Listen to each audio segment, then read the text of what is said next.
Hello guys, welcome back. Cricket T20 world കപ്പിലെ അവസാന super 8 മത്സരം ഇന്ത്യ വേഴ്സസ് വെസ്റ്റ് ഇൻഡീസ്. നമുക്ക് വേണമെങ്കിൽ ഒരു ക്വാർട്ടർ ഫൈനൽ എന്ന് വേണമെങ്കിൽ സ്ഥിരീകരിക്കാം.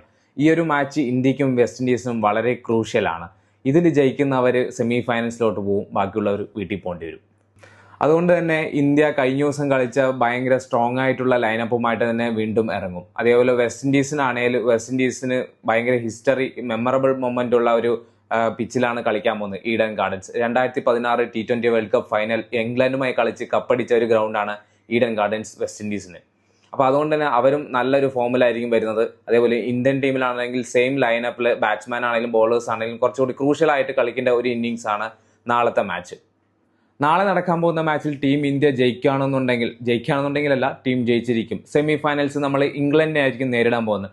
ഇനിയിപ്പോൾ പാകിസ്ഥാന്റെ കാര്യം നോക്കുകയാണെന്നുണ്ടെങ്കിൽ പാകിസ്ഥാൻ ഏകദേശം കളിക്ക് പുറത്തായി എന്ന് തന്നെ പറയാം. ഇനിയിപ്പോൾ അത്രയും അവർക്ക് ഒരു ചാൻസ് ഉണ്ടെന്ന് വെച്ച് കഴിഞ്ഞാൽ ഇന്ന് നടക്കാൻ പോകുന്ന ശ്രീലങ്ക മാച്ചിൽ ഫസ്റ്റ് ബാറ്റിംഗ് ആണെന്നുണ്ടെങ്കിൽ മിനിമം 65 റൺസിന് ജയിക്കും. അല്ലാന്നുണ്ടെങ്കിൽ സെക്കൻഡ് ബാറ്റിംഗ് ആണെന്നുണ്ടെങ്കിൽ മിനിമം 13 ഓവറിനുള്ളിൽ നമുക്ക് കളി ജയിക്കുകയാണെങ്കിൽ മാത്രമേ പാകിസ്ഥാൻ ഒരു ചാൻസ് ഉള്ളൂ. അതുകൊണ്ട് തന്നെ ഏകദേശം അവർ പുറത്തായി തന്നെ നമുക്ക് സ്ഥിരീകരിക്കാം. ഇനി മറ്റൊരു സെമി ഫൈനൽ നോക്കുകയാണെന്നുണ്ടെങ്കിൽ ന്യൂസിലാൻഡും സൗത്ത് ആഫ്രിക്കയും ആയിരിക്കും.